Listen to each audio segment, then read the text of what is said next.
ನಮಸ್ಕಾರ ಸ್ನೇಹಿತರೆ. ಇಂದು ನಾವು ಮಾತನಾಡಲಿರುವ ವ್ಯಕ್ತಿ ಒಬ್ಬ ಮಹಾನ್ ಮಾನವತಾವಾದಿ, ಮಕ್ಕಳ ಹಕ್ಕುಗಳಿಗಾಗಿ ತಮ್ಮ ಜೀವನವನ್ನೇ ಅರ್ಪಿಸಿದ ಹೋರಾಟಗಾರ, ಲಕ್ಷಾಂತರ ಮಕ್ಕಳ ಬದುಕಿಗೆ ಬೆಳಕು ತಂದ ನೊಬೆಲ್ ಶಾಂತಿ ಪ್ರಶಸ್ತಿ ವಿಜೇತ ಶ್ರೀ ಕೈಲಾಸ್ ಸತ್ಯಾರ್ಥಿ. ಇವರು ಕೇವಲ ಒಬ್ಬ ವ್ಯಕ್ತಿಯಲ್ಲ, ಇವರು ಒಂದು ಚಳುವಳಿ, ಇವರು ಒಂದು ಆಶೆ, ಇವರು ಒಂದು ಮಾನವೀಯ ಮೌಲ್ಯದ ಜೀವಂತ ರೂಪ. ಬನ್ನಿ ಅವರ ಜೀವನದ ಪಯಣವನ್ನ ಹೃದಯ ಸ್ಪರ್ಶಿಯಾಗಿ ತಿಳಿದುಕೊಳ್ಳೋಣ. ಕೈಲಾಸ್ ಸತ್ಯಾರ್ಥಿ ಅವರು 1954 ಜನವರಿ 11ರಂದು ಮಧ್ಯಪ್ರದೇಶದ ವಿದಿಶಾ ಎಂಬ ಪುಟ್ಟ ಪಟ್ಟಣದಲ್ಲಿ ಜನಿಸಿದರು. ಆ ಕಾಲಘಟ್ಟದಲ್ಲಿ ಭಾರತ ಇನ್ನೂ ಅನೇಕ ಸಾಮಾಜಿಕ ಸಮಸ್ಯೆಗಳ ಜೊತೆ ಹೋರಾಡುತ್ತಿತ್ತು. ಬಡತನ, ಅನಕ್ಷರತೆ, ಬಾಲಕಾರ್ಮಿಕತೆ ಅಂತಹ ಪರಿಸರದಲ್ಲಿ ಒಬ್ಬ ಶಾಂತಿ ದೂತನು ಹುಟ್ಟಿದನು. ಕೈಲಾಸ್ ಸತ್ಯಾರ್ಥಿ ಅವರ ತಂದೆ ರಾಮ್ ಪ್ರಸಾದ್ ಶರ್ಮಾ ಒಬ್ಬ ಪೊಲೀಸ್ ಅಧಿಕಾರಿಯಾಗಿದ್ದರು. ತಾಯಿ ಚಿರೋಂಜಿಬಾಯಿ ಸಂಸ್ಕಾರಯುತ ಗೃಹಿಣಿ. ಕುಟುಂಬ ಶ್ರೀಮಂತವಾಗಿರಲಿಲ್ಲ, ಆದರೆ ಮೌಲ್ಯಗಳಲ್ಲಿ ಅತ್ಯಂತ ಶ್ರೀಮಂತವಾಗಿತ್ತು.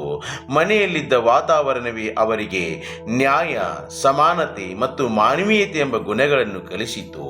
ಕೈಲಾಸ್ ಸತ್ಯಾರ್ಥಿ ಅವರ ಮೂಲ ಹೆಸರು ಸತ್ಯಾರ್ಥಿ ಶರ್ಮಾ ಎಂಬ ಮೂಲ ಕುಟುಂಬ ಹೆಸರನ್ನು ಹೊಂದಿದ್ದರು. ಆದರೆ ನಂತರ ಧರ್ಮ ಸಂಸ್ಕಾರ ಮತ್ತು ಮಕ್ಕಳ ನ್ಯಾಯಕ್ಕಾಗಿ ತಾವು ನಡೆಸಿದ ಸಾಮಾಜಿಕ ಹೋರಾಟದ ಪ್ರಭಾವದಿಂದ ತಮ್ಮ ಹೆಸರು ಶರ್ಮಾದ ಬದಲಿಗೆ ಸತ್ಯಾರ್ಥಿ ಎಂದು ಬದಲಿಸಿಕೊಂಡರು. ಶರ್ಮಾದ ಬದಲಿ ಸತ್ಯಾರ್ಥಿ ಎಂದು ಬದಲಿಸಿಕೊಂಡರು. ಸತ್ಯಾರ್ಥಿ ಅದರ ಅರ್ಥ ಸತ್ಯಕ್ಕಾಗಿ ಹೋರಾಡುವ ವ್ಯಕ್ತಿ. ಕೈಲಾಸ್ ಸತ್ಯಾರ್ಥಿ ಅವರ ಜೀವನದಲ್ಲಿ ಒಂದು ಘಟನೆ ಅವರ ಭವಿಷ್ಯವನ್ನೇ ಬದಲಿಸಿತು. ಒಮ್ಮೆ ಅವರು ಶಾಲೆಗೆ ಹೋಗುತ್ತಿದ್ದಾಗ ತಮ್ಮ ಮನೆಯ ಮುಂದೆ ಒಬ್ಬ ಚಿಕ್ಕ ಹುಡುಗ ಚಹಾ ಅಂಗಡಿಯಲ್ಲಿ ಕೆಲಸ ಮಾಡುತ್ತಿರುವುದನ್ನು ನೋಡುತ್ತಾರೆ. ಅವನು ಶಾಲೆಗೆ ಹೋಗಲಿಲ್ಲ, ಆಟವಾಡಲಿಲ್ಲ, ಬದಲಾಗಿ ದುಡಿಯುತ್ತಿದ್ದ. ಆ ಕ್ಷಣದಲ್ಲಿ ಕೈಲಾಸ್ ಅವರ ಮನಸ್ಸಿನಲ್ಲಿ ಮೂಡಿದ ಪ್ರಶ್ನೆ, ನಾನು ಶಾಲೆಗೆ ಹೋಗಬಹುದು, ಆ ಹುಡುಗ ಏಕೆ ಹೋಗಬಾರದು? ಈ ಪ್ರಶ್ನೆ ಅವರ ಜೀವನದ ದಿಕ್ಕನ್ನು ಬದಲಿಸಿತು. ಕೈಲಾಸ್ ಸತ್ಯಾರ್ಥಿ ಅವರು ಅತ್ಯಂತ ಪ್ರತಿಭಾವಂತ ವಿದ್ಯಾರ್ಥಿಯಾಗಿದ್ದರು. ಪದವಿ, ಸ್ನಾತಕೋತ್ತರ ಪದವಿ, ನಂತರ ಎಲೆಕ್ಟ್ರಿಕಲ್ ಎಂಜಿನಿಯರಿಂಗ್ನಲ್ಲಿ ಪ್ರೊಫೆಸರ್ ಆಗಿ ಕೆಲಸ. ಆದರೆ ಹೃದಯ ಮಾತ್ರ ತರಗತಿಗಳ ಗೋಡೆಯೊಳಗೆ ಬಂಧಿತವಾಗಿರಲಿಲ್ಲ. ಅವರಿಗೆ ಗೊತ್ತಿತ್ತು, ನಿಜವಾದ ಶಿಕ್ಷಣ ಸಮಾಜದ ಸಮಸ್ಯೆಗಳಿಗೆ ಉತ್ತರ ನೀಡಬೇಕು. ಪ್ರೊಫೆಸರ್ ಎಂಬ ಗೌರವ, ಉದ್ಯೋಗ, ಸ್ಥಿರ ಆದಾಯ, ಸುರಕ್ಷಿತ ಜೀವನ ಎಲ್ಲವನ್ನು ಬಿಟ್ಟು ಅವರು ಆಯ್ಕೆ ಮಾಡಿಕೊಂಡ ಅಪಾಯಕಾರಿ ಆದರೆ ಅರ್ಥಪೂರ್ಣ ಹಾದಿ. 1980ರಲ್ಲಿ ಕೈಲಾಸ್ ಸತ್ಯಾರ್ಥಿ ಅವರು ತಮ್ಮ ಸಂಪೂರ್ಣ ಜೀವನವನ್ನು ಬಾಲ ಕಾರ್ಮಿಕರ ನಿರ್ಮೂಲನೆಗೆ ಅರ್ಪಿಸಿದರು. ಕೈಲಾಸ್ ಸತ್ಯಾರ್ಥಿ ಅವರು 1980ರಲ್ಲಿ ಬಚ್ಪನ್ ಬಚಾವೋ ಆಂದೋಲನ ಎಂಬ ಸಂಘಟನೆಯನ್ನು ಸ್ಥಾಪನೆ ಮಾಡ್ತಾರೆ. ಈ ಸಂಘಟನೆಯ ಮೂಲಕ ಚಳುವಳಿಯನ್ನು ಪ್ರಾರಂಭಿಸ್ತಾರೆ. ಅವರ ಚಳುವಳಿಯ ಮುಖ್ಯ ಗುರಿ ಬಾಲ ಕಾರ್ಮಿಕತೆಯಿಂದ ಮಕ್ಕಳನ್ನು ಮುಕ್ತಗೊಳಿಸುವುದು, ಅವರಿಗೆ ಶಿಕ್ಷಣದ ಹಕ್ಕು ಒದಗಿಸುವುದು, ಮಕ್ಕಳ ಶೋಷಣೆಗೆ ಅಂತ್ಯ ತರುವುದು. ಇದು ಸುಲಭದ ಕೆಲಸವಾಗಿರಲಿಲ್ಲ.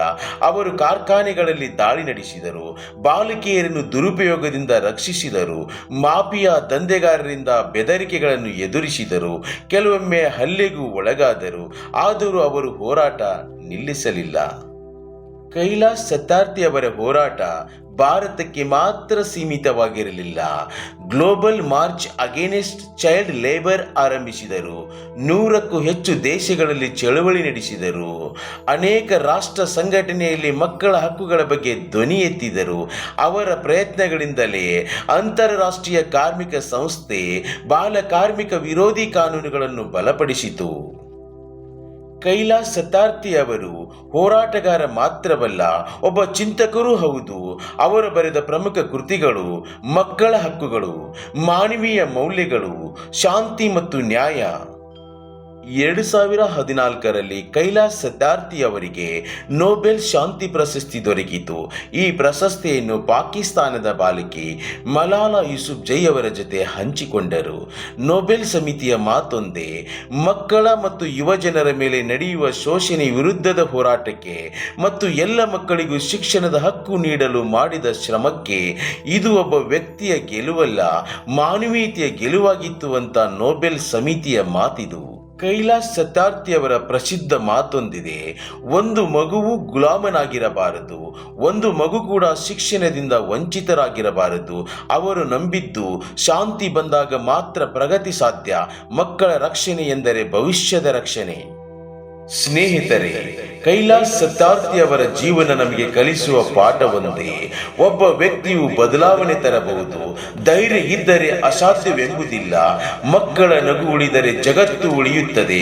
ನಾವೆಲ್ಲರೂ ಕೈಲಾಶ್ ಸತ್ಯಾರ್ಥಿಯವರ ಕನಸಿನ ಭಾರತ ನಿರ್ಮಿಸಲು ಒಂದು ಚಿಕ್ಕ ಹೆಜ್ಜೆ ಇಡೋಣ ಅಂತ ಹೇಳ್ತಾ ಈ ವಿಡಿಯೋನ ಇಲ್ಲಿಗೆ ಮುಗಿಸ್ತಾ ಇದ್ದೇನೆ. ಮತ್ತೊಂದು ವಿಡಿಯೋದೊಂದಿಗೆ ಸಿಗೋಣ. ಅಲ್ಲಿವರೆಗೂ ಎಲ್ಲರಿಗೂ ನಮಸ್ಕಾರ.